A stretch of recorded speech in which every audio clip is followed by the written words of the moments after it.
আবু হুরায়রা রান্নাক আল্লাহর নবীকে ডাক দেয়া বলেন, নবীজি, আমি আর একটা মুহূর্ত দেরি করতে চাই না।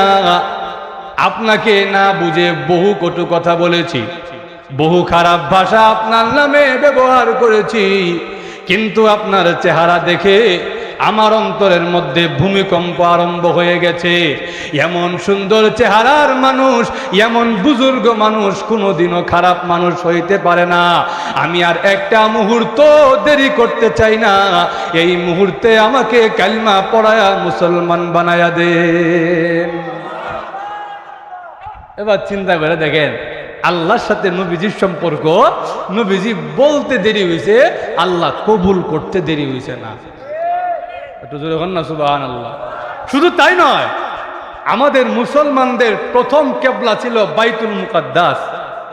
জানেন তো আপনারা, মুসলমানরা যখন বাইতুল মুকাদ্দাসের দিকে ফিরে নামাজ পড়তো, নবীজির মনটার মধ্যে আনচান, নবীজি চাইতো বাইতুল মুকাদ্দাস না, যদি আমরা বাইতুল্লাহর দিকে ফিরে নামাজ পড়তে পারতাম কতই না ভালো হইতো। খালি আকাশের দিকে তাকায়, আল্লাহ নি কোনো আয়াত নাজিল করে, আল্লাহ আয়াত নাজিল করে দিয়া বলেন, ওগো নবীজি, কদ নারা তাকাল্লুবা ওয়াজহিকা ফিস সামা, আপনি যে বারবার আকাশের দিকে তাকান, এটা আমি আল্লাহ দেখি, চিন্তা করেন না। ফালা নুওয়াল্লিয়ান্নাকা কিবলাতান তারদাহা, যেই কিবলা আপনি পছন্দ করেন, আপনারে আমি আল্লাহ সেই কিবলার দিকে ফিরাইয়া দিলাম। আপনি আমার বন্ধু চাইছেন আর আমি আল্লাহ দিব না, এমনটা হইতে পারে? আরো জোরে বলে। ভাইরা আমার, লক্ষ্য করে দেখেন, তাহলে যেই মানুষটার আল্লাহর সাথে সম্পর্ক এত বেশি, যেই মানুষটার বুজুর্গি এত বেশি, ভালোবাসতে হবে সবচাইতে বেশি তাকে। জোরে বলেন ঠিক কিনা? তাহলে আমার নবীকে সবচাইতে বেশি ভালোবাসবো কেন? এক নাম্বার, আমার নবী সবচাইতে বেশি সুন্দর। আমার নবীকে সবচাইতে বেশি ভালোবাসবো কেন? আমার নবী সবচাইতে বড় বুজুর্গ। জোরে বলেন ঠিক কিনা? 3 নাম্বার, ভালোবাসা পাওয়ার 3 নাম্বার গুণ ইহসান, অনুগ্রহ। আমরা তারাই ভালোবাসি যেই লোকটা আমাদের প্রতি ইহসান করে, অনুগ্রহ করে। আল্লাহ, ঘুমাই গেছেন আপনারা? আমার কথাটা বুঝেন নাই মনে হয়। আমরা ভালোবাসি তাকে যে আমাদের প্রতি কি করে? ইহসান করে, অনুগ্রহ করে। এবার আমি আপনাদেরকে প্রশ্ন করি, নবীজির চাইতে বড় অনুগ্রহ আমাদের উপর আর কেউ করছে? আরো জোরে বলে। নবীজি কি অনুগ্রহ করছে? 23টা বছরের নবুবী জিন্দেগিতে, 23টা বছরের নবুবতী জিন্দেগিতে নবীজি উম্মতকে জাহান্নাম থেকে বাঁচানোর জন্য পেটের মধ্যে পাথর বাঁধছেন। আমাদেরকে জাহান্নাম থেকে বাঁচানোর জন্য নবীজি তায়েফের ময়দানে গিয়া পাথরের আঘাত সহ্য করছেন। জোরে বলেন ঠিক কিনা? আম্মা জান আয়েশা বলেন, একদিন আমি নবীজির পিঠের মধ্যে এমনি হাত বুলাইয়া দেই, খেয়াল করেন, একদিন আমি নবীজির পিঠের মধ্যে এমনি হাত বুলাইয়া দেই, দেখি পিঠের মধ্যে চালনির মতো, দেখবেন আমাদের বাসা বাড়িতে চালনি আছে, চালনির মতো এমন ফুটা ফুটা গুটা গুটা দেখা যায়, দেখা যায় না? আম্মা জান আয়েশা বলেন, নবীজির পিঠের মধ্যে দেখি চালনির মতো এমন গুটা গুটা দেখা যায়। আমি নবীরে ডাক দিয়ে বললাম, ও নবীজি, আপনার পিঠের মধ্যে দেখি চালনির মতো ফুটা ফুটা এমন গুটা গুটা দেখা যায়, আপনার মনে হয় ছোটবেলায় বসন্ত রোগ হয়েছেন। আল্লাহর নবী ডাক দিয়ে বলেন, আয়েশা, নবীজির চেহারার রংটা পরিবর্তন হয়ে গেছে। নবীজি বলেন, আয়েশা, যেই নবীর গায়ে পোকা মাছি বসতে পারে না, সেই নবীর বসন্ত রোগ কেমনে হবে? আল্লাহর ভালোবাসা আমাদেরকে পাইতে হবে। আল্লাহকে দিল থেকে, অন্তর থেকে আমার সারা জীবন দিয়ে মহব্বত করতে হবে। যদি আল্লাহর মহব্বত আমি লাভ করতে পারি, তামাম পৃথিবীর যা কিছু আছে সব আমার হয়ে যাবে। জোরে বলেন ঠিক কিনা? এবার আসুন, প্রথমে আমরা বুঝলাম আল্লাহ আমাদেরকে মহব্বত করেন, আমাদেরকেও আল্লাহকে মহব্বত করতে হবে। 2 নম্বরে বুঝলাম আল্লাহর মহব্বত পাইলে কি কি হবে। 3 নম্বরে বুঝলাম আল্লাহর মহব্বত লাভ করা এত সহজ না। এবার 4 নম্বর যেই প্রশ্নটা রয়ে গেল, সেই প্রশ্নটা হলো, সবই বুঝলাম, কিন্তু আল্লাহর ভালোবাসা লাভ করব কেমনে? আল্লাহ, ঘুমাই গেছেন নাকি? এক আল্লাহ ছাড়া কেউ বলতে পারবে না। আমার প্রশ্নটা বুঝছেন তো আপনারা? এতক্ষণ তো আমরা আল্লাহর ভালোবাসার ফজিলত শুনলাম, এখন প্রশ্ন আসতে পারে না যে তাইলে আল্লাহর ভালোবাসাটা লাভ করব কেমনে? জোরে বলেন ঠিক কিনা? 4 নম্বর যে প্রশ্ন, আল্লাহর ভালোবাসা লাভ করব কেমনে, এই প্রশ্নের উত্তর সরাসরি আল্লাহ নিজে দিয়েছেন। একটু জোরে বল না, আল্লাহ নিজেই কোরআনে বলেন, কুল ইন কুনতুম তুহিব্বুনাল্লাহ ফাত্তাবিউনি ইউহিব্বুকুমুল্লাহ।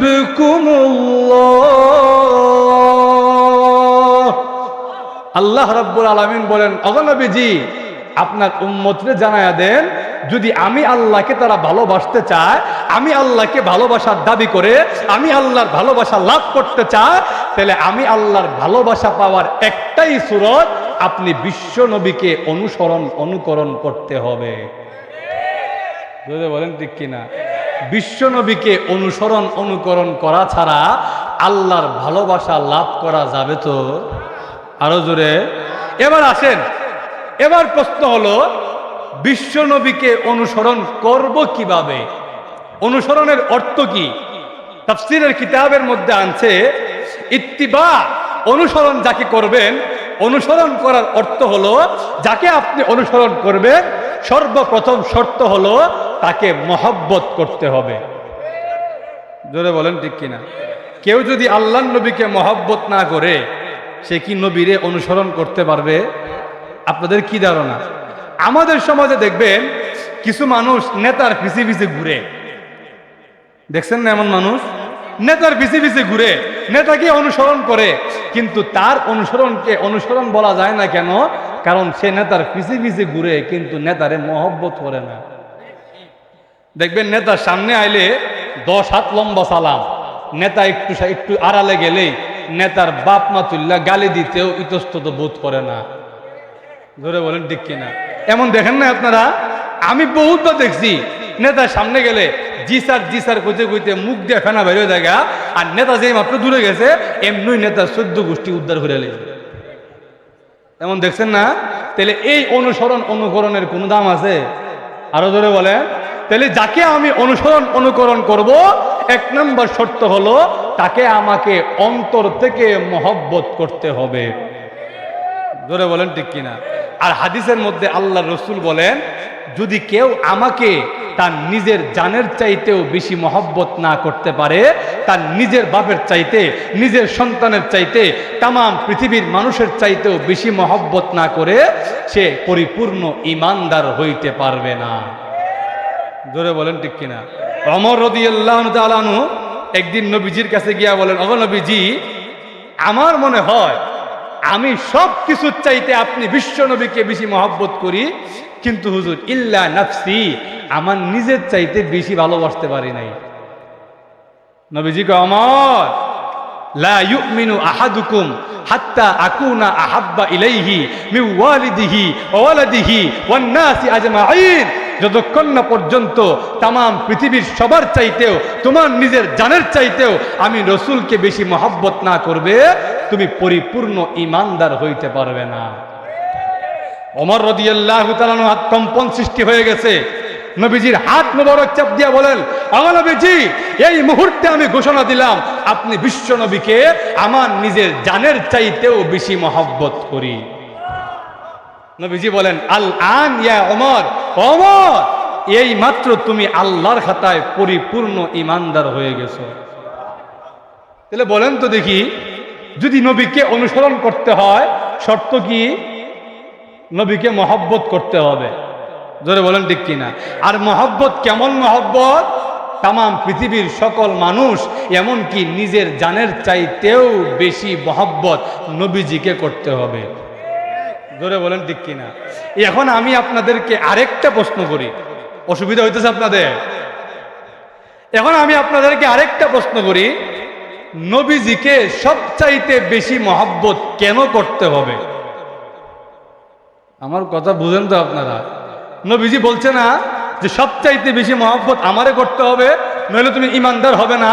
এখন প্রশ্ন হলো, নবীজিকেই সবচাইতে বেশি মহব্বত কেন করতে হবে? এর ব্যাখ্যায় মুহাদ্দিসিনে কেরাম বলেন, 4টা কারণে বিশ্ব নবীকে সবচাইতে বেশি মহব্বত করতে হবে। কয়টা কারণ? আর একটু জোরে বলেন। পিছনে যারা আছেন একটু দয়া করে মুখটা খুলেন, বলেন তো দেখি কয়টা কারণে নবীজিরে মহব্বত করতে হবে? আরো জোরে বলে।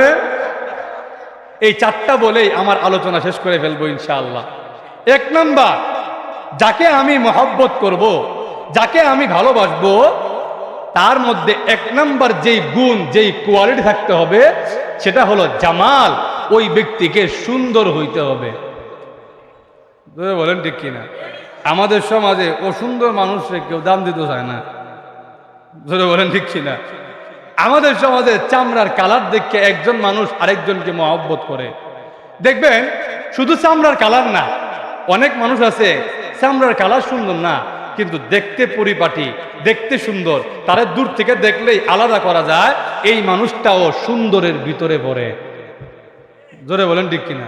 আর দেখতে চামড়ার রং খুব সুন্দর, কিন্তু এমদা মুখ দিয়ে এমদা লাল ফানের ফিক পরে, এই বেটারে কেউ মহব্বত করতে চায় না।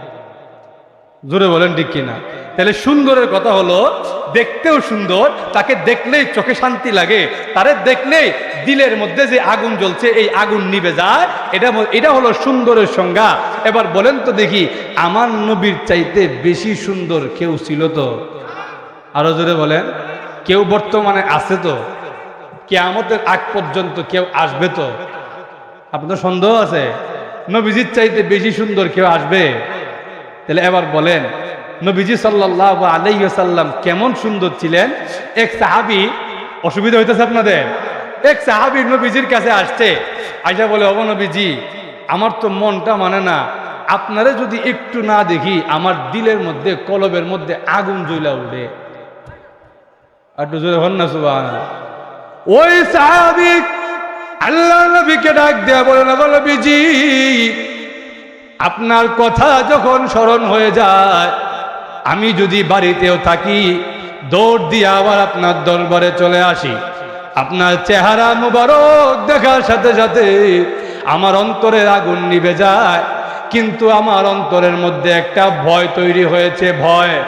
আল্লাহ নবী ডাক দিয়ে বলেন, কি ভয় তোমার অন্তরে সৃষ্টি হয়েছে? ওই সাহাবী ডাক দেয়া বলেন, ওগো নবীজি, যদি আপনি বিশ্ব নবী, আমার আগে যদি আপনার ইন্তেকাল হয়ে যায়, যদি আপনি আমার আগে পৃথিবী থেকে বিদায় হয়ে যান, আমি আপনার চেহারা মুবারক কেমনে দেখব? আমার অন্তরের জ্বালা আমি কেমনে মিটাবো? আমার কলবে যে আগুন জ্বলে ওই প্রেমের আগুন আমি কেমনে নিভাবো? অথবা যদি আপনার আগে আমি পৃথিবী থেকে বিদায় হয়ে যাই, তাহলে তো আপনাকে দেখতে পাবো না। আর কিয়ামতের দিন আপনি বিশ্ব নবী তো জান্নাতে চলে যাবেন, জান্নাতে তো আপনি অনেক উঁচু স্তরে থাকবেন, অনেক উঁচু মাকামে থাকবেন। আমি সাহাবী তো এত উঁচু মাকামে থাকতে পারবো না। আমার মনে হয় দুনিয়া থেকে বিদায় নেওয়ার সাথে সাথে আপনাকে আর দেখতে পারবো না। আল্লাহ নবী, বিশ্ব নবী রাহমাতুল লিল আলামিন মাথা নিচু করে বসে আছেন, কোনো উত্তর দেন না। এমনি আল্লাহ রাব্বুল আলামিন কোরআনের আয়াত নাযিল করে বলেন, ওগো নবীজি, আপনার সাহাবীকে জানায়া দেন, আপনার সাহাবী যদি আপনাকে মহব্বত করে থাকে, আপনি বিশ্ব নবীকে যদি আনুগত্য করে থাকে, কিয়ামতের কঠিন ময়দানে আপনার সাহাবী আর আপনি বিশ্ব নবী একসাথে জান্নাতে থাকবে। রসুলকে মহব্বত করতে পারলে, ওয়ামান ইউতিল্লাহ ওয়ার রাসূল, যে আল্লাহকে মানবে, আল্লাহকে মহব্বত করবে, নবীকে মানবে, নবীকে মহব্বত করবে, ফাউলাইকা মাআল্লাযীনা আনআমাল্লাহু আলাইহিম মিনান নাবিয়্যিন। আল্লাহ বলেন কিয়ামতের কঠিন ময়দানে জান্নাতে তারা নবীদের সাথেই থাকবে। একটু জোরে বলুন না সুবহানাল্লাহ। চিন্তা করে দেখেন আমার নবীর চেহারার সৌন্দর্য কেমন ছিল। সাহাবী বলেন, ওগো নবীজি, আপনার চেহারার কথা মনে পড়লে আমি বাড়িতে থাকলেও আবার দৌড় দিয়ে আপনার দরবারে এসে আপনার চেহারাটা একবার দেখা যাই। একটু জোরে বলুন না সুবহানাল্লাহ। শুধু তাই নয়, আম্মা জান আয়েশা সিদ্দিকা রাদিয়াল্লাহু আনহা বলেন, পৃথিবীর মানুষেরা রে, আমার স্বামী কেমন সুন্দর ছিলেন আমি স্ত্রীর কাছ থেকে শুনো। কারণ স্ত্রী যখন সার্টিফিকেট দেয়, ওই সার্টিফিকেটে কোনো ভুল থাকতে পারে না। স্ত্রী যখন সার্টিফিকেট দিব আপনারে, ওই সার্টিফিকেটের মধ্যে সন্দেহ কম থাকে। আমার মা বুঝেন কিনা, কথা বুঝেন কিনা আল্লাহ জানে। কারণ সহজে তো স্ত্রীরা স্বামীদের প্রশংসা করতে যায় না। শুনে বলেন ঠিক কিনা? এক বুজুর্গ আছি, এই বুজুর্গ তার বউটা বড় তেরা মানুষ আছে। বউ একদিন কইতাছে, আপনি কি বুজুর্গ হইলেন?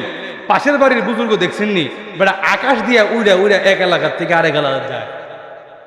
এখন বুজুর্গ এটা কয়, পাশের বাড়িতে এমন কোনো বুজুর্গ নাই যে বুজুর্গ আকাশ দিয়ে উড়া যাইব। তুমি যারা আকাশ দিয়ে উঠতে দেখছো, এটা আমি নিজই আসলাম। তখন ওই বউটা কয়, এর লেগে তো কই এমনি ঠ্যাং ডায়মন্ড দেখা গেরে।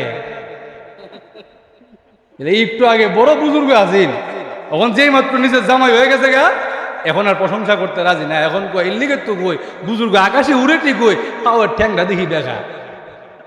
তাহলে জামাইদের প্রশংসা সহজে মহিলারা করতে চায় না। কিন্তু আম্মা জান আয়েশা সিদ্দিকা রাদিয়াল্লাহু আনহা ডাক দিয়া বলেন, আমার স্বামী বিশ্ব নবী মুহাম্মদুর রাসূলুল্লাহ সাল্লাল্লাহু আলাইহি ওয়াসাল্লাম কেমন সুন্দর ছিলেন।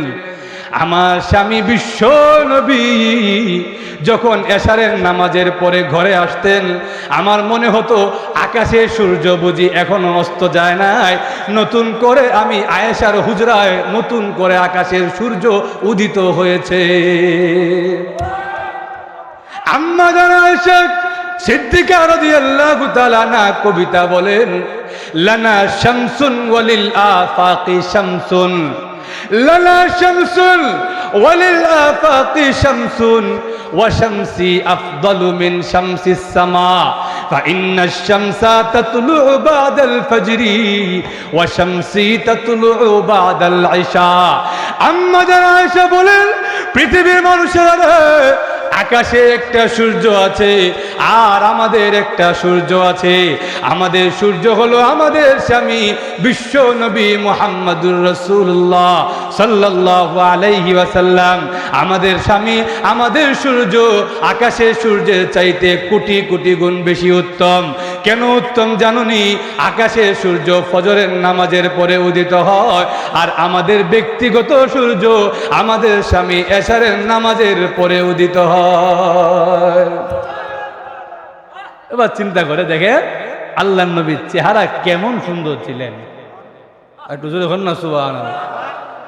আরেক আনসারী সাহাবী আল্লাহর নবীকে ডাক দিয়ে বললেন, নবীজি পূর্ণিমা রজনীতে আপনি বিশ্ব নবীর দরবারে আমি আসতেছিলাম, হঠাৎ করে পূর্ণিমার চন্দ্রের দিকে আমার চোখ পড়ে গেছে। পূর্ণিমার চন্দ্রের দিকে তাকাই, একবার চাঁদের দিকে তাকাই, আরেকবার মনে মনে আপনি বিশ্ব নবীর চেহারাটা কল্পনা করি। আমার কাছে চাঁদের চাইতে আপনি বিশ্ব নবীর চেহারা কোটি গুণ বেশি সুন্দর লাগে। তাহলে এবার চিন্তা করে দেখেন, এত সুন্দর যিনি, ভালোবাসতে হবে সবচাইতে বেশি তাকে। জোরে বলেন ঠিক কিনা? গেল এক নাম্বার। দুই নাম্বার মনে আসেনি আপনাদের, নবীজিকে কেন ভালোবাসবো? চারটা গুণের কারণে। এক নম্বর হলো জামাল, আমার নবী সবচাইতে বেশি সুন্দর, ভালোবাসবো সবচাইতে বেশি নবীকে। জোরে বলেন ঠিক কিনা? দুই নাম্বার, যার মধ্যে, যাকে আপনি ভালোবাসবেন তার মধ্যে কামাল থাকতে হবে। কামাল, কামাল বুঝেননি আপনারা? কামালের সোজা বাংলা হলো বুজুর্গি। এবার বলেন তো দেখি, আমার নবীর চাইতে বড় বুজুর্গ কেউ ছিল? এখন কেউ আছে? কিয়ামতের আগ পর্যন্ত কেউ আসবে? আরো জোরে বলেন। নবীজি কেমন বুজুর্গ ছিলেন, আল্লাহর সাথে নবীজির কামালাত, আল্লাহর সাথে নবীজির সম্পর্ক কেমন ছিল। নবীজি কোনো কিছু চাইতে দেরি হইতো, আল্লাহ দিতে দেরি করতেন না। একটু জোরে বলেন না সুবহানাল্লাহ। ইবনে মাজার হাদিসের মধ্যে আসছে, ওমর রাদিয়াল্লাহু তাআলা আনহু তখনও মুসলমান হন নাই, আল্লাহর নবী দোয়া করছেন, আল্লাহুম্মা আইজ্জাল ইসলাম বিউমর ইবনুল খাত্তাব। আল্লাহ, আপনি ওমর ইবনে খাত্তাবরে দিয়া ইসলামকে সম্মানিত করেন। আল্লাহ তাআলা যেই ওমর নবীজিকে হত্যা করতে আসছিলেন, নবীজির দোয়ার কারণে ইসলামের দ্বিতীয় খলিফা হয়ে গেছে। শুধু তাই নয়, আবু হুরায়রা রাদিয়াল্লাহু তাআলা আনহু, নাম শুনছেন তো? আবু হুরায়রা রাদিয়াল্লাহু তাআলা আনহু, উনি বলেন, একদিন আমি আল্লাহর নবীর কাছে ফরিয়াদ করলাম, ওগো নবীজি, আপনি আমার আম্মার জন্য একটু দোয়া করে দেন, আল্লাহ যেন আমার আম্মারে হেদায়াত দিয়া দেয়। নবীজি সঙ্গে সঙ্গে দোয়া করলেন, আল্লাহুম্মা হদি উম্মা আবি হুরায়রা, আল্লাহ আপনি আবু হুরায়রার আম্মারে হেদায়াত দিয়া দেন। আবু হুরায়রা বলেন, নবীজি দোয়া করার লগে লগে আমি উঠতে দিছি দৌড়। সাহাবায়ে কেরাম পিছন থেকে আমার টান দিয়া কয়, কিও তোমার মাল লেগে দোয়া করে, তুমি উঠতে দৌড় দো কেন? আবু হুরায়রা রাদিয়াল্লাহু তাআলা বলেন, দৌড় দেওয়ার কারণ হইল আমি দেখতাম বাড়িতে আমি আগে পৌঁছাই না নবীজি দোয়া গিয়া পৌঁছায়। আবু হুরায়রা বলেন, গেলাম বাড়িতে, গিয়া দরজায় করান আনলাম, দেখি ভিতরে পানির আওয়াজ শোনা যায়, বোঝা যায় কেউ একজন গোসল করতেছে। আমি যখন ডাক দিলাম, আম্মা বাড়িতে আছে? এমনি আমার আম্মা ওইটা কয়, সোনামণি জাদুমণি আবু হুরায়রা আসছো? আবু হুরায়রা কয়, এতদিন আমারে দেখা যায় গালিগালাজ আরম্ভ করতো, আর আজকে দেখা যায় আমারে সোনামণি জাদুমণি হয়ে ডাকে। বোঝা যায় নবীজির দুয়ার অ্যাকশন শুরু হয়ে গেছে। দরজা খুলছে আম্মা, খোলার পরে আবু হুরায়রা রাদিয়াল্লাহু তাআলা আনহু ওনার আম্মারে বলেন, আম্মা আগে দেখা যায় বাড়ি ঢুকলেই গালিগালাজ করতেন, আজকে দেখি কিছু বলেন না। ওনার আম্মা কয়, না বাবা, বহু গালিগালাজ করছি, এখন থেকে বুঝছি গালিগালাজ করে লাভ নাই। তুমি যে এই মুহাম্মদের কাছে যাও, এই মুহাম্মদের দরবারে আমারও লয়ে যাও, দেখি আসলে এখানে কি হয়। আবু হুরায়রা মুস্কি মুস্কি হাসে আর মনে মনে কয়, এমনে না, নবীর দুয়ার কারণে মন নরম হয়েছে। জোরে বলেন ঠিক কিনা? নিয়ে গেছেন নবীজির দরবারে। নিয়ে যাওয়ার পরে নবীজির চেহারা মুবারক দেখার পরে ওনার শরীরের মধ্যে কম্পন আরম্ভ হয়ে গেছে। আবু হুরায়রা আল্লাহর নবীকে ডাক দেয়া বলেন, নবীজি আমি আর একটা মুহূর্ত দেরি করতে চাই না। আপনাকে না বুঝে বহু কটু কথা বলেছি, বহু খারাপ ভাষা আপনার নামে ব্যবহার করেছি, কিন্তু আপনার চেহারা দেখে আমার অন্তরের মধ্যে ভূমিকম্প আরম্ভ হয়ে গেছে। এমন সুন্দর চেহারার মানুষ, এমন বুজুর্গ মানুষ কোনোদিনও খারাপ মানুষ হইতে পারে না। আমি আর একটা মুহূর্ত দেরি করতে চাই না, এই মুহূর্তে আমাকে কালিমা পড়ায়া মুসলমান বানায়া দেন। এবার চিন্তা করে দেখেন, আল্লাহর সাথে নবীজির সম্পর্ক, নবীজি বলতে দেরি হয়েছে, আল্লাহ কবুল করতে দেরি হয়েছে না। একটু জোরে বলেন না সুবহানাল্লাহ। শুধু তাই নয়, আমাদের মুসলমানদের প্রথম কেবলা ছিল বাইতুল মুকাদ্দাস। জানেন তো আপনারা, মুসলমানরা যখন বাইতুল মুকাদ্দাসের দিকে ফিরা নামাজ পড়তো, নবীজির মনটার মধ্যে আনচান, নবীজি চাইতো বাইতুল মুকাদ্দাস না, যদি আমরা বাইতুল্লাহর দিকে ফিরা নামাজ পড়তে পারতাম কতই না ভালো হইতো। খালি আকাশের দিকে তাকা, আল্লাহ নি কোনো আয়াত নাজিল করে, আল্লাহ আয়াত নাজিল করে দিয়া বলেন, ওগো নবীজি কদ নারা তাকাল্লুবা ওয়াজহিকা ফিস সামা, আপনি যে বারবার আকাশের দিকে তাকান, এটা আমি আল্লাহ দেখি, চিন্তা করেন না। ফালা নুওয়াল্লিয়ান্নাকা কিবলাতান তারদাহা, যেই কিবলা আপনি পছন্দ করেন, আপনারে আমি আল্লাহ সেই কিবলার দিকে ফিরাইয়া দিলাম। আপনি আমার বন্ধু চাইছেন আর আমি আল্লাহ দিব না, এমনটা হইতে পারে? আরো জোরে বলেন। ভাইরা আমার, লক্ষ্য করে দেখেন, তাহলে যেই মানুষটার আল্লাহর সাথে সম্পর্ক এত বেশি, যেই মানুষটার বুজুর্গি এত বেশি, ভালোবাসতে হবে সবচাইতে বেশি তাকে। জোরে বলেন ঠিক কিনা? তাহলে আমার নবীকে সবচাইতে বেশি ভালোবাসবো কেন? এক নাম্বার, আমার নবী সবচাইতে বেশি সুন্দর। আমার নবীকে সবচাইতে বেশি ভালোবাসবো কেন? আমার নবী সবচাইতে বড় বুজুর্গ। জোরে বলেন ঠিক কিনা? 3 নাম্বার, ভালোবাসা পাওয়ার 3 নাম্বার গুণ ইহসান, অনুগ্রহ।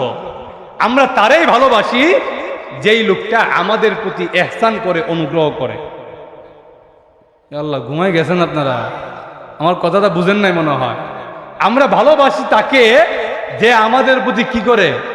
ইহসান করে, অনুগ্রহ করে। এবার আমি আপনাদেরকে প্রশ্ন করি, নবীজির চাইতে বড় অনুগ্রহ আমাদের উপর আর কেউ করছে? আরো জোরে বলে, নবীজি কি অনুগ্রহ করছে? 23টা বছরের নবুবী জিন্দেগিতে, 23টা বছরের নবুবতী জিন্দেগিতে নবীজি উম্মতকে জাহান্নাম থেকে বাঁচানোর জন্য পেটের মধ্যে পাথর বাঁধছেন। আমাদেরকে জাহান্নাম থেকে বাঁচানোর জন্য নবীজি তায়েফের ময়দানে গিয়া পাথরের আঘাত সহ্য করছেন। জোরে বলেন ঠিক কিনা? আম্মা জান আয়েশা বলেন, একদিন আমি নবীজির পিঠের মধ্যে এমনি হাত বুলাইয়া দিই, খেয়াল করেন, একদিন আমি নবীজির পিঠের মধ্যে এমনি হাত বুলাইয়া দিই, দেখি পিঠের মধ্যে চালনির মতো, দেখবেন আমাদের বাসা বাড়িতে চালনি আছে, চালনির মতো এমন ফুটা ফুটা গুটা গুটা দেখা যায়, দেখা যায় না?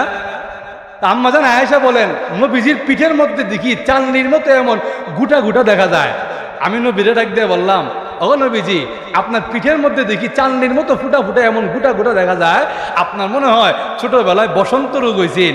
আল্লাহর নবী ডাক দিয়ে বলেন, আয়েশা, নবীজির চেহারার রংটা পরিবর্তন হয়ে গেছে। নবীজি বলেন, আয়েশা, যেই নবীর গায়ে পোকা মাছি বসতে পারে না, সেই নবীর বসন্ত রোগ কেমনে হবে? একটু জোরে হন না সুবহানাল্লাহ।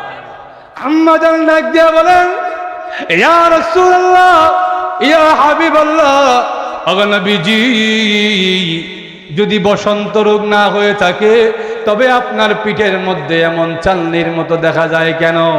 আল্লাহর নবী ডাক দিয়া বলেন, আয়েশা, এটা বসন্ত রোগ নয় গো, এটা হলো তায়েফের ময়দানে যখন আমি দাওয়াতের কাজ নিয়ে গিয়েছিলাম, তায়েফের ময়দানে আমার পিঠে এমন ভাবে পাথরের আঘাত করা হয়েছে, ওই পাথরগুলো আমি নবীর পিঠে দাগ হয়ে বসে গেছে।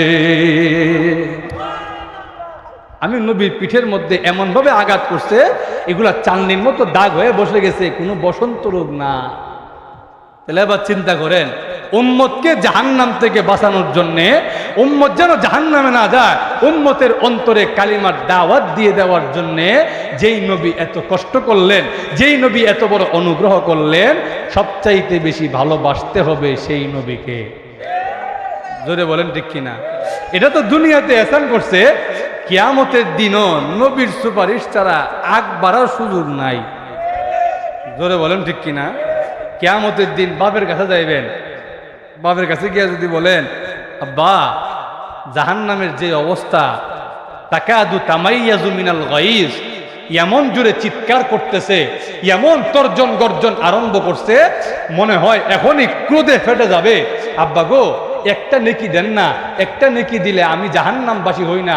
আব্বা ওইটা হইব, জীবনে তো বিয়েই করছি না, ফুটাইব করতে গিয়া, দৌড়ে আমার কাছে যাবে। হাদিসের মধ্যে আসছে, নবীজি সাহাবীদেরকে শোনাচ্ছেন এমন একজন লোকের কথা, সবার কাছে যাবে, মার কাছে যাবে, গিয়া বলবে, আম্মা গো, যদি একটা নেকি দিতেন তাহলে আমি চিরকাল জাহান্নামবাসী হই না, একটা নেকি দেন না। মা বলবে, আমাকে মা ডাকো কেন? দুনিয়ায় কোনো সন্তান আমি গর্বে ধারণ করি নাই। ইয়াউমা ইয়াফিরুল মারউ মিন আখি ওয়া উম্মিহি ওয়া আবিহি, তার মা বাপ, তার ভাই বোন সন্তান সবার কাছ থেকে পালাবে, ছেলের কাছে যাবে, গিয়া বলবে, ছেলে রে, দুনিয়াতে আমি কেমন পিতা ছিলাম। ছেলে গো, আব্বা, দুনিয়াতে আপনার চাইতে ভালো আব্বা জীবনেও দেখি নাই। দেখছি আপনি না খাইয়া আমরারে খাওয়াইছেন, নিজে না পড়ে আমরারে পড়াইছেন, অনেক কষ্ট আমরার জন্য করছেন। এত কষ্ট যদি আমি করি, এত ভালো যদি আমি হই, তোর একটা আমল আমারে দিয়ে দেস না, তাহলে তো আমি জাহান্নামে যাই না। এখন ছেলে ওইটা কয়, আব্বা, আপনি তো জাগা মতো হাত দিছেন, যেই জাহান্নাম দেখা আপনার এই অবস্থা, যেই জাহান্নামের আযাব দেখে আপনি দৌড়াইয়া আমার কাছে আসছেন, সেই জাহান্নামের ভয় কি আমার মধ্যে নাই? যদি আপনারে আমি একটা নেক আমল দিয়া দেই, আর আমার যদি একটা নেক আমল শর্ট পড়ে যায়, আমি যাবো কার কাছে? আপনারে নেক আমল দিয়া সাহায্য করতে পারবো না। দৌড়ে যাবে বউর কাছে, গিয়া বলবে, আমি দুনিয়াতে কেমন স্বামী ছিলাম। বউ ডাক দিয়া বলবে, নিয়ামাল বালু আনতা, দুনিয়ার জীবনে আপনি কতই না ভালো স্বামী ছিলেন, কত খেয়াল রাখছেন আমাদের, আশেপাশে কত মানুষ দেখছি, আপনার চাইতে ভালো মানুষ দেখি নাই। ও বউ, যদি এমনই হয়ে থাকে তাহলে তোমার নেকি থেকে একটা নেকি আমারে দিয়া দাও না। স্ত্রী ডাক দেয়া বলবে, স্বামী, যেই জাহান্নাম দেখে আপনার এই অবস্থা, এই জাহান্নামের ভয় তো আমার মধ্যেও আছে, আপনাকে একটা আমল দিয়া দিলে আমার যদি আমল শর্ট পড়ে, আমি কার কাছে গিয়ে আমল চাও? সুবহানাল্লাহ কইবেন না?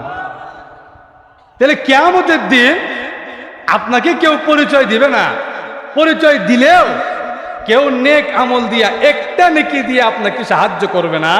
কিন্তু ওই দিন যিনি আপনার জন্য উম্মতি উম্মতি বলে কানবেন তিনি হলেন মুহাম্মাদুর রাসূলুল্লাহ সাল্লাল্লাহু আলাইহি ওয়াসাল্লাম। যেই নবী আমাকে আপনার সিদ্ধান্ত না জেনে আমাদের ব্যাপারে আল্লাহ কি ফায়সালা করছেন এই সিদ্ধান্ত না জেনে জান্নাতে যাবে না, তাহলে সেই নবীকে মহব্বত করতে হবে সবচাইতে বেশি। জোরে বলেন ঠিক কিনা? শুধু তাই নয়, নবীজি ইন্তেকালের সময় চোখের পানি ছেড়ে কান্দে।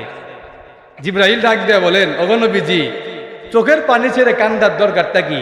আপনি তো আপনার বন্ধুর কাছে যাচ্ছেন, এত মায়া লাগতেছে কেন? আল্লাহর নবী ডাক দিয়ে বলেন, জিবরাইল, মায়া তো আমার নিজের জন্য লাগে না। সুবহানাল্লাহ কইতেন না? জিবরাইল ডাক দিয়ে বলেন, আমার নবীজি কার জন্য চোখের পানি ছেড়ে দিয়া কান্দেন গো? আল্লাহর নবী ডাক দিয়া বলেন, জিবরাইল, আমি যতদিন দুনিয়াতে বেঁচে ছিলাম আল্লাহ আমাকে আয়াত নাজিল করে জানায়া দিয়েছেন, মা কান আল্লাহু লিয়ুআযিবাহুম ওয়া আনতা ফীহিম। আমার নবীজি, যেহেতু আপনি এখনো জীবিত আছেন, যেহেতু আপনি এখনো তাদের মাঝে আছেন, আমি আল্লাহ তাদেরকে আযাব দিয়া ধ্বংস করব না। জিবরাইল রে, আমি নবীর ভয় হয় আমি যদি পৃথিবী থেকে বিদায় হয়ে যাই আর আমার উম্মত যদি কোনো গুনাহ করে ফেলে আর আল্লাহ যদি আমার উম্মতকে আযাব দিয়া ধ্বংস করে দেয়, এই জন্য আমি নবী চোখের পানি ছেড়ে দিয়া কান্দি। আল্লাহ ডাক দিয়া বলেন, জিবরাইল, আমার বন্ধুকে জানায়া দাও, আমার বন্ধুকে চোখের পানি মুছে ফেলতে বলো, আমার বন্ধুর উম্মতকে জানায়া দিতে বলো, আমার বন্ধুর উম্মত যদি গুনাহ করার পরে তওবা করে ফেলে, আমার বন্ধুর উম্মত যদি গুনাহ করার পরে ইস্তেগফার করে ফেলে, আমি আল্লাহ আমার বন্ধুর খাতিরে আমার বন্ধুর উম্মতের জিন্দেগির গুনাহ মাফ করে দিব।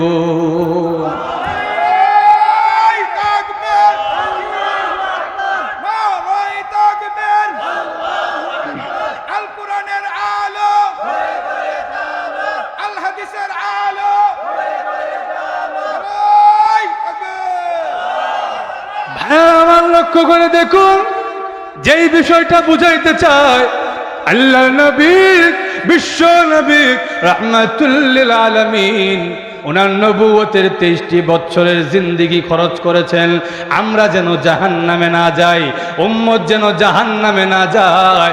যেই নবী এত বড় ইহসান করেছেন, যেই নবী এত বড় অনুগ্রহ করেছেন, যেই নবী উম্মতের এত চিন্তা করেছেন, যেই নবী এত বেশি উম্মতের মায়া করেছেন, ওই নবীকে ভালোবাসতে হবে সবচাইতে বেশি।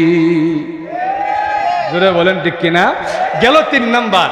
এবার আসেন 4 নাম্বার, ভালোবাসার সর্বশেষ 4 নাম্বার যেই গুণটা, যেই কোয়ালিটি, যেই সিফত থাকতে হবে, সেই সিফতটা হলো করাবাত, নৈকট্যশীল হতে হবে, কাছের মানুষ হইতে হবে। আমরা তাকেই ভালোবাসি যেই লোকটা আমাদের কাছের মানুষ। জোরে বলেন ঠিক কিনা? যে আমরা অনেক দূরে, এই লোকরে আমরা মহব্বত করবো দূরের কথা, ঠিকঠাক মতো খবরই লইতে পারি না। জোরে বলেন ঠিক কিনা? তাহলে এবার আমি আপনাদেরকে প্রশ্ন করি, আল্লাহর নবীর চাইতে বেশি কাছের আমাদের আর কেউ আছে? তো আরো জোরে বলেন। এটা আমরা না বুঝলেও নবীর সাহাবীরা বুঝছেন। একটু জোরে হন না। আমরা তো দুনিয়ার সামান্য লোভ লালসা পাইলেই, দুনিয়ার সামান্য সামাজিকতা রক্ষা করতে গিয়া ওই আল্লাহর নবীর কথা ভুলে যাই। জোরে বলেন ঠিক কিনা? আপনারা বলবেন, হুজুর কেমনে? উদাহরণ দিয়ে আমি আপনাদেরকে বলি, বিবাহ শাদী দেওয়া, বিবাহ শাদী করানো, নিজে বিয়ে শাদী করা, এটা ইবাদত না? ইবাদত না? আরো জোরে বলেন। করলে সওয়াব হয় না? সওয়াব হয় না? এখন আমি আপনাদেরকে বলি, এই সওয়াবের কাজটা যে আমরা করি, সওয়াবের কাজটার মধ্যে গুনাহ সবচাইতে বেশি করি। জোরে বলেন ঠিক কিনা? দেখবেন বিয়ার আগের দিন যে গায়ে হলুদ নাম দিছি, গায়ে হলুদ নাম দিয়া যে বড় বড় ডেক্সের না বাজাইছি, কার লাগা বাজাইলেন? কেন বাজাইলেন? যদি জিজ্ঞেস করি যে কেন বাজাইলেন বাবা, তখন দেখবেন উত্তর দিবে, ছেলে মেয়ে চাইছে আর কি, তা না দিলে কেমন লাগে। জোরে বলেন ঠিক কিনা? বেড়া বেড়ি একত্রে করে যে গাড়িত বহাইলেন, আবার লইয়া গেলেন, লইয়া আইলেন, 2 দিন যাবৎ বেড়া বেড়ির মানে অর্ধ উলঙ্গ মেলা চলছে আপনার বাড়ির, কার লেগে করলেন? হ্যাঁ, সমাজের মানুষের কথা চিন্তা করলেন? সমাজের মানুষ কি কইব? তাহলে একবার নবীজির কথা চিন্তা করলেন না? একবার আল্লাহ রসুলের কথা ভাবলেন না যে আমার নবী তো নিষেধ করছে এরকম বেড়াবেড়ি একসাথে আনাচানাচি করতে, আমার নবী তো নিষেধ করছে গান বাজনা শুনতে। আরেকটা প্রশ্ন করি আপনাদেরকে, আমি প্রায় জায়গায় কথাটা বলি, সবচাইতে বেশি কষ্ট লাগে এই জায়গাটায়। দেখবেন আমাদের সমাজে অনেক হাজি সাহেবও আছে, এত বড় দাড়ি, নামাজেও মাশাল্লাহ সবার আগে যায়, সামনের কাতারে নামাজ পড়ে, কিন্তু দেখবেন উনার ছেলেকে বিয়া দেওয়ার সময়, উনার মেয়েকে বিয়া দেওয়ার সময় জামাইরে স্বর্ণের আংটি দেয়নি। বেরতলা মনে দেয় না, দেয়নি। এখন আমি আপনাদের কাছে জানতে চাই, পুরুষ মানুষকে স্বর্ণের আংটি দেওয়া, পুরুষ মানুষ স্বর্ণের আংটি পরা জায়েজ আছে তো? আরো জোরে বলেন। তো সবাই একমত, কোনো ভিন্ন মত নাই। তো সবাই যদি একমত হন, এবার আমি আপনাকে যদি প্রশ্ন করি, তা আপনি নিজের মেয়ের বিয়াতে জামাইরে কেন দিলেন আর নিজের ছেলের বিয়াতে স্বর্ণের আংটি কেন নিলেন? আপনি উত্তরে বলবেন না দিলে না নিলে সমাজের মানসিকতা হইব। জোরে বলেন ঠিক কিনা? এই কথাটা নবীজির চাচা আবু তালেবও বলছিল। নবীজি যখন গিয়ে কালিমার দাওয়াত দিছে, মরণের সময় আবু তালেব কয়, ভাতিজা আমারে কালিমার দাওয়াত দিয়া লাভ নাই, কারণ সমাজের মানুষ আমারে গালিগালাজ করবো যে সারা জীবন বাপদাদার ধর্ম মান্না মরার সময় গিয়া ভাতিজার ধর্ম গ্রহণ করছে। ও ভাতিজা শুনে রাখো, আন-নারু খায়রুম মিনাল আদ, মানুষের কাছে লাঞ্ছিত হওয়ার চাইতে সমাজ জাহান্নামের আগুনে জ্বলা ভালো। এবার আমি আপনাদেরকে প্রশ্ন করি, তাহলে আপনি যে বললেন না দিলে না নিলে সমাজের মানুষ কি বলবে, আবু তালেবের কথা আর আপনার কথার মধ্যে কোনো পার্থক্য আছে তো?